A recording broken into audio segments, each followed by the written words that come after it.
My two opponents, who are Democrats in this race, have a different kind of professional experience.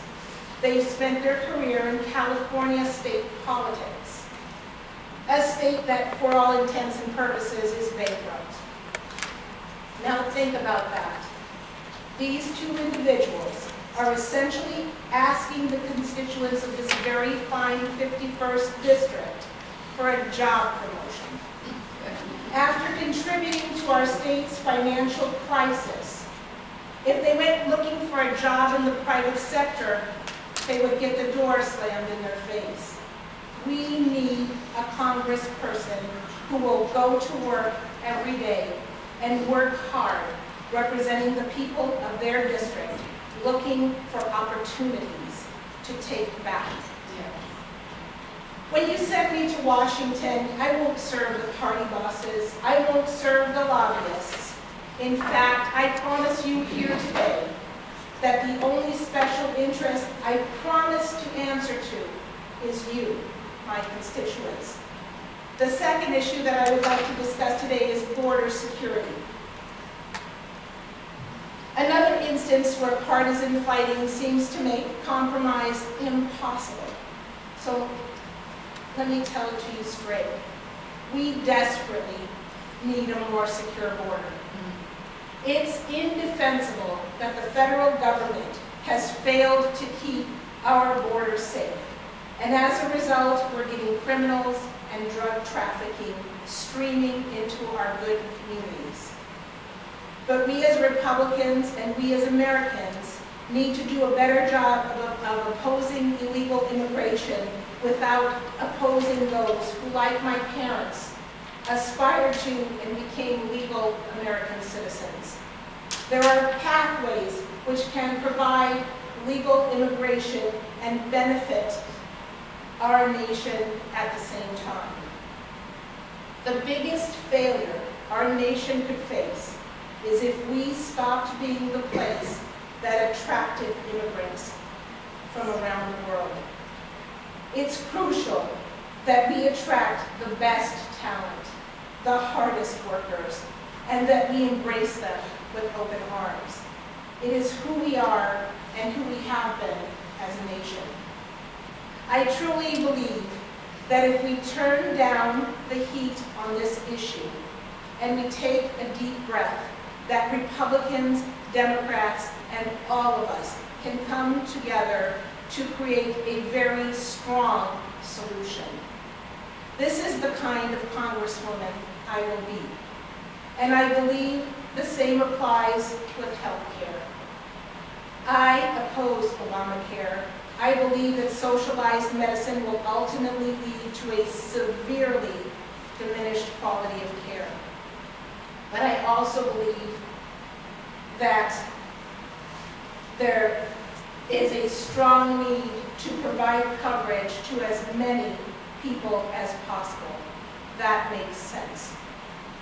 And I'm a strong believer in providing a social safety net and helping those in need, as long as we don't create that cycle of dependency, where it's easier for individuals to rely on government than to rely upon themselves. We don't want to break their spirit. We want to empower them. No one, if given the choice between existing and thriving, would choose merely to exist. With a good job and money in one's wallet or purse, individuals would surely choose the best choice for themselves and their families, the best education, the best health care. Now I realize in just these few minutes that I have had with you, I've laid out some positions and ideas that are hard to categorize. I am a proud Republican, but I believe that compassion and a broad safety net is part of what makes our country unique. It is what makes us great. In the toxic political environment that exists in Washington, I still stubbornly believe there is room for reason. I am unafraid to come before you and run this non-traditional campaign where I seek to bring enemies to the table for the common good. because it's never been my goal to make politics my career. I am just a resident of the 51st District who believes that for far too long we've been electing people who put themselves and their careers first and their constituents last. I realize that a freshman member of Congress, one of 435, can't change the world overnight, but I'm ready and willing to give it everything I have, because that's what you deserve.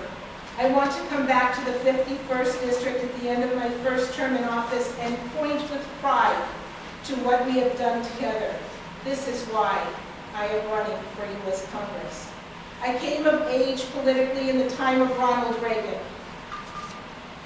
What I and so many of us loved about President Reagan is whether you agreed with him or not, it was clear that he had a contagious optimism for our nation.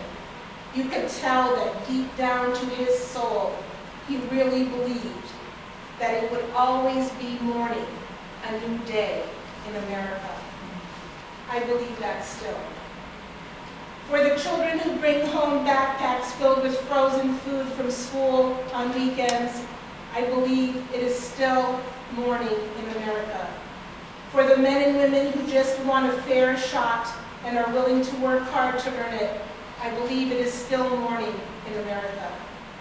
For those law-abiding immigrants who dream of a better life for their children just as my parents did for me, I believe it is still morning in America. For the elderly and retired who have given their lives in hard work and deserve our respect and the dignity of keeping our promises to them, I believe it is still morning in America. I'm asking you to stand with me in this election. Together we can rise above the political system that has so badly failed us to the point that we no longer expect very much.